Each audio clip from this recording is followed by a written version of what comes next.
Suge Knight said, those guys, if you go back and watch the film, they was already stalking Pac, like watching him. So that just tipped the iceberg when something happened. But there was a plan already to do something to him. Yeah. And that's why, like I said, I had two of the toughest guys for him, and Reggie pulled them off of me. It didn't have to happen. I told him to send 5 guys from the club to there, and they never said nobody. but Reggie pulled them off of him. There's another conversation that happened at a different place on the same night involving the same situation that proves that this is correct and accurate. Oh yeah, we haven't delved into this enough. Let's get into some of this straight game. Life is like cards. It's not what you dealt, but how you play it.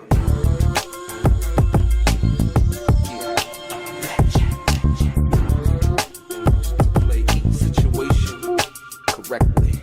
I remember they used to laugh at a brother.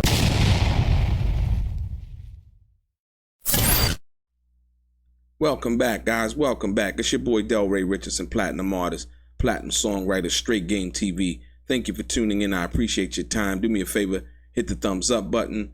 Also, subscribe to the channel. And like I always say, if you want to be one of the first people notified when I drop some of this straight game, please do me a favor and click on what appears to be that little bell notification right below this video. I'm going to get right into it. Ladies and gentlemen, you heard what Suge Knight said, right? Suge Knight said I had two of the best guys on Tupac that night, but Reggie pulled them off of him. It didn't have to happen like that. He asked them to send 5 more security guards that night, and Reggie sent nobody. I've talked about the latter part of what I just said, but the part that I haven't really delved into is the part where Suge Knight says, I had 2 of the best guys on Tupac, but Reggie pulled them off of him. Let's listen again. Yeah. And that's why, like I said, I had 2 of the toughest guys for him, and Reggie pulled them off of me. It didn't have to happen. I told him to send 5 guys from the club to there, and they never said nobody. This is very key. And the reason why I say that is because there was a conversation between Michael Moore and Frank Alexander. I showed you a statement about that, right? In regards to what had happened and what was said. And Frank was basically saying, hey, Michael Moore was telling Frank Alexander, yo, you better call Tupac. You better call Reggie. Because Reggie had been trying to take Michael Moore off of Tupac that night, right? And Tupac had wind of that. And so Tupac basically was saying, and I'm going to show you it right here. This is from a subscriber. I'm going to run this past you one more time so that you understand and you can connect the dots. I'm going to connect the dots for you. Check this out. Watch this. Look. This is a subscribe so that you understand this is somebody else who's understanding and having a connect the dots moment, if you will. Listen. He said, Martin said, I went back and I listened to the Michael Moore interview, and I noticed something that he had said I never noticed before. And he said, Tupac said to him and Frank, listen now, I'm paying for this shit. You all go where I say y'all go. And he, Michael Moore, turns to Frank and says, you better call Reggie. I remember him saying that real loud that day in the lobby, that I'm paying for you, you go where I say go. And then I said, Frank, you need to make a phone call to Reggie. Why did he need to call Reggie? Remember, Suge said that Reggie pulled him off of him, right?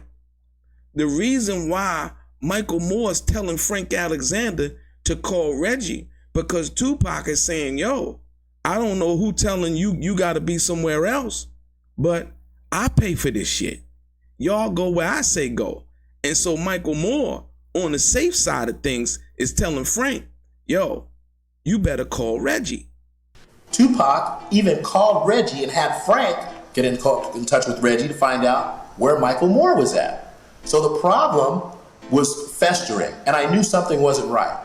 So it proves for a fact, without a shadow of a doubt, this proves that Reggie the Rat Wright Jr. was pulling security off of Tupac against what Suge Knight had asked him to do earlier, when Suge saying that I had two of the best guys. Who were the two best guys? Frank and Michael Moore.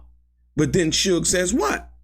But Reggie pulled them off of him. Who did he pull off of him? Michael Moore, right? And Michael Moore's not really sure. So Michael Moore's telling Frank, yo, you better call Reggie. You get that? So it is clear, without any shadow of a doubt, coming from not only the conversation. See, because you got to understand, one conversation took place somewhere else prior to Tupac being shot. This is back at the hotel, and you know, they're calling, trying to find out what Michael Moore at, trying to pull Michael Moore off of Tupac. Because Michael Moore was the one who refused to relinquish his firearm. Listen, Suge Knight is saying after the fact, basically, that he had two of the best guys, right?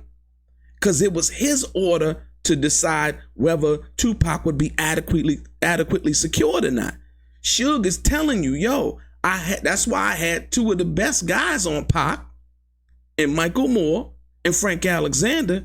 But then Suge says, but Reggie pulled them off of him, and it didn't have to happen like that. Listen again. Yeah. And that's why, like I said, I had two of the toughest guys for him, and Reggie pulled them off of me. It didn't have to happen. I told him to send 5 guys from the club to there, and they never said nobody. You get it? Reggie the Rat Wright Jr. And for the people who don't know who I'm talking about, Reggie Wright Jr., the former head of Wrong Way Security. They called it Right Way Security, but Wrong Way Security has Tupac's blood on his hands. He deliberately went against what Suge said, because Suge said that I had two of the best guys on him. So that was already a set thing in motion, that Michael Moore and Frank Alexander were supposed to be on Tupac that night in Las Vegas. Suge then says, but Reggie pulled them off of him. Then he says it didn't have to happen like that. What happened like that? What didn't have to happen like that? The situation that happened with Tupac.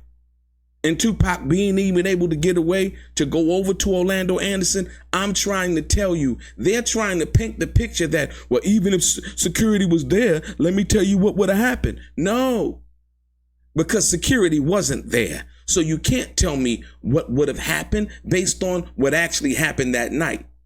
But I can tell you what happened if security was there, right? There's a different element, and there's not somebody unilaterally deciding that, hey, you know what? I'm pulling Michael Moore off of Tupac, but Frank can stay, right? Why? Why is that? When the boss, the person who pays the salary of the security company, and here you understand it where when Tupac is actually saying to Michael Moore and Frank, I pay for this shit. What is Tupac talking about? Why would they even say that he's saying that I pay for this shit? This is a conversation that happens in private. Think about it. This whole conversation is happening in private where Tupac is saying, I pay for this shit. So why would Michael Moore then tell Frank, yo, call Reggie? You know why? Because Michael Moore was like, yo, you better call Reggie, because Pac's saying that he paid for this shit. So I need, confirmation of understanding what this is about. If this is about death row security right now, or this is about Tupac's private security right now. Get it? Remember, Tupac had fired him on August 27th, right? 1996. So now that's why Michael Moore's asking Frank Alexander to call Reggie, because of what Tupac said. Not call Suge, but call Reggie, because Tupac's saying, hey, I pay for this shit. And so Reggie pulls rank on Michael Moore, or had the supervisor actually pull rank on Michael Moore and telling him, yo, you got to get to Club 662. So when I went to my hotel room, I told Tim Williams, something is not right here, Tim. What we have to do is find out what's going on. So I said, let me go downstairs and I'll change clothes and I'll work with Tupac until Reggie says something. Tim said, Mike, don't do it. He goes, you're going to piss Reggie off. Don't do it. Right? And so then Michael Moore listens and goes to Club 662, and Tupac and Frank was the only person on Tupac that night. But we go back to what Suge said so that you understand there's two separate conversations. And what Suge explained about putting the two best guys on Tupac and Reggie pulling them off of him, and the conversation that Tupac is having with Frank Alexander and Michael Moore. You get it? There you have it. Reggie the Rat Wright Jr. sabotaged Tupac's security that night on purpose. On purpose. Then you go to the beginning of what Suge said. Suge said, if you rewind the tape, they was already stalking Pop. They was planning on doing something to him to him that night, right? Now, where I dig that from is what Keefy D said and about the hit being on Tupac. And him saying that Zip was in Vegas and now you can knock out two birds with one stone.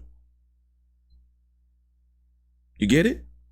So now something was already in effect supposed to happen. How it was going to go down or how it was going to be initiated, right, was something different from that perspective. But on side of any other the speculative things that possibly could have played out, we know for a fact, beyond any shadow of a doubt, Suge Knight, being the owner of Death Row, the CEO, told Reggie to send 5 more security guards. But before that even happened, he said, that's why I had 2 of the best guys on Pac that night. Remember when Frank Alexander said after the situation had happened that they had went over to Suge's house and Reggie was there and Frank was there and Frank was thought that they was going to throw him in the pool and all of that. And Suge asked Frank, what happened? And then Frank said, he asked Reggie, and Reggie tried to pass the buck to some other guy who was supposed to be the supervisor of security that night. But Reggie forgot to mention that he was the one giving the instruction to have Michael Moore pulled off of Tupac and come down to Club 662.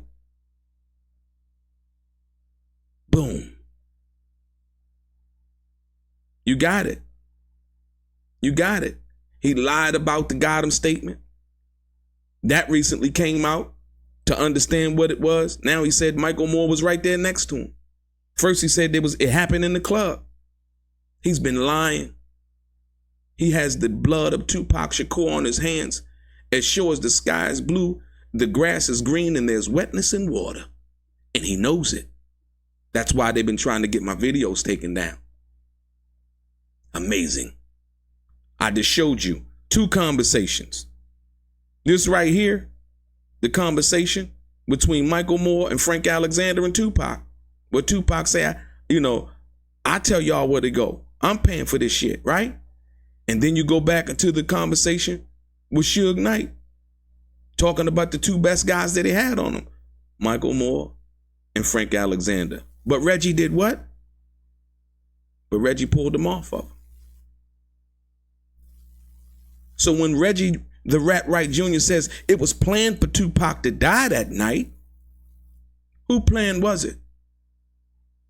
It definitely wasn't God's plan, because God wasn't running wrong way security. Reggie the Rat Wright Jr. was doing that. Because God didn't fire Reggie the Rat Wright Jr. for being Tupac's personal security.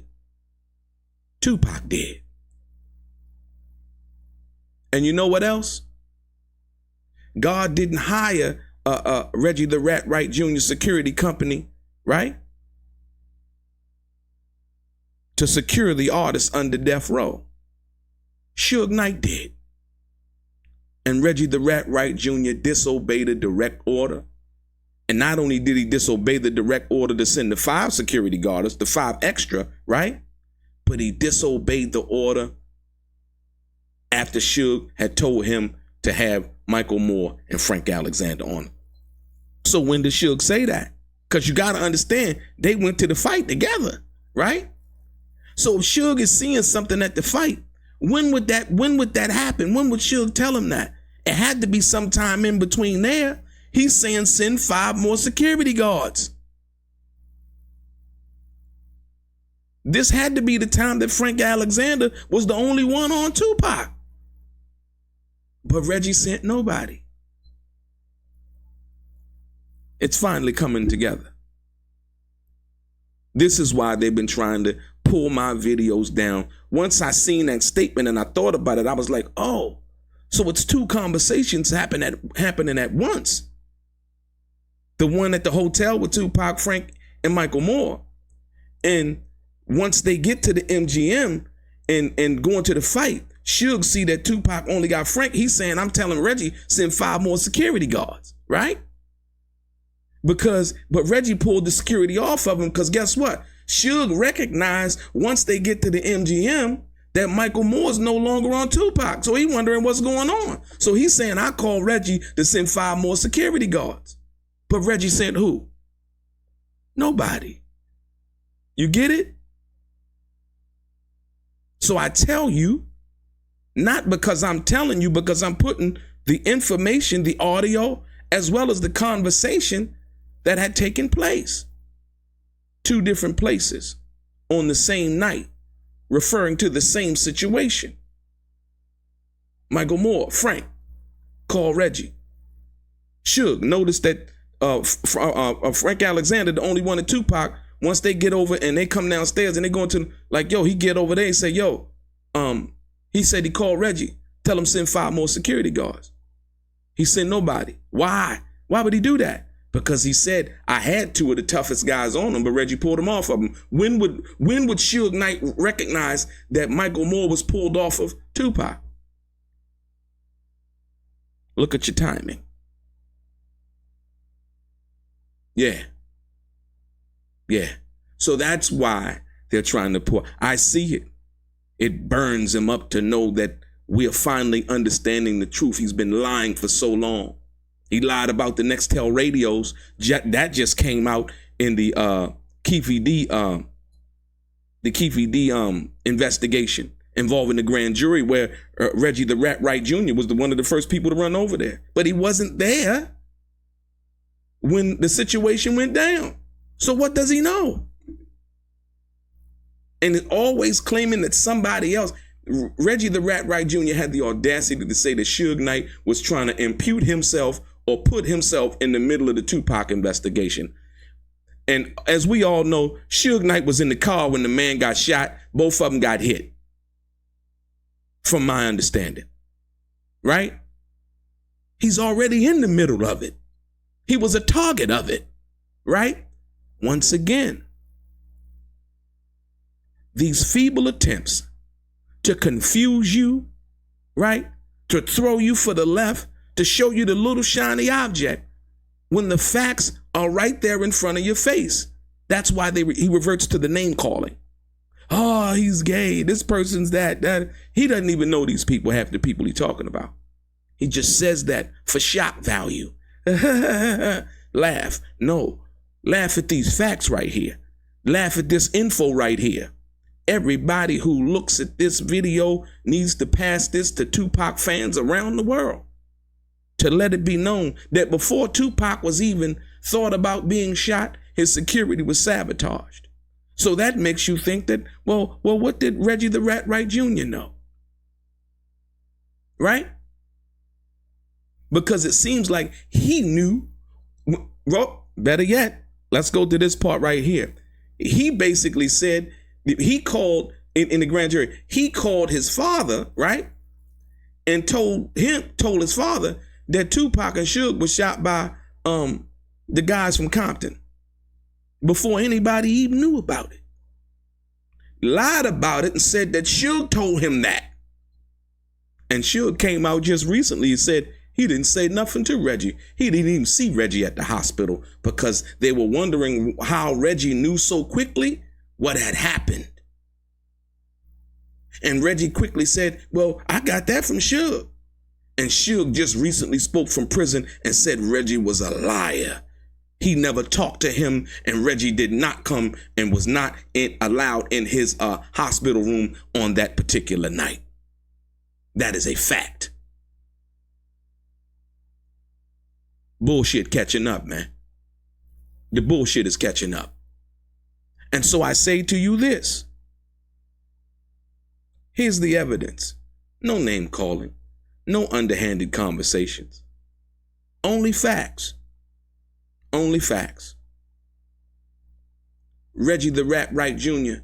has the blood of Tupac Shakur on his hands. The guilt, the malfeasance, the outright dereliction of duty, the sabotage, all of the things that you probably could think of that a person could do, the underhandedness, the backbiting, the jealousy, the envy, the wanting to be Suge Knight, the lies. Reggie the Wright Jr. has the blood of Tupac Shakur on his hands. He knows what he did. As a matter of fact, when he found out that Tupac had fired him, he said this. I can't say that I got it or didn't get it. I didn't get it. I didn't know about it. Because I sure would. I'm the type of nigga to be like, fuck that nigga. Your boy DELRAY, straight gang.